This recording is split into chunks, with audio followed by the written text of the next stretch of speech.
Starý Zil sa pomaly vlečie hrbolatou asfaltkou. Nikde ani živej duše. Všade okolo len suchá tráva a step.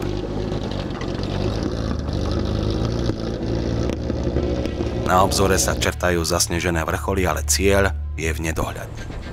Cítime skľučujúci pocit dokonalej stratenosti v horstve, ktoré životu príliš nepraje. No zrazu sa krajina začína meniť. Hnedú farbu vystrieda síto zelená, na svahoch vidno skupiny koní a pastierov. Už cítime chlad ľadovcov a začíname sa dotýkať vrcholov. Prekonávame magickú hranicu 4000 metrov nad morom.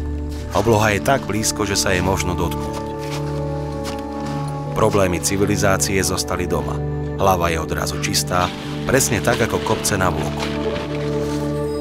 Lyžujeme, nosíme ťažké batohy, jazdíme na koňoch, spoznávame miestne tradície a po mesiaci končíme našu cestu. Predstava krajiny, odtrhnutej od nášho sveta, ale predsa hrdej a svojrázne bohatej, nám prišla ako neuveriteľný sen.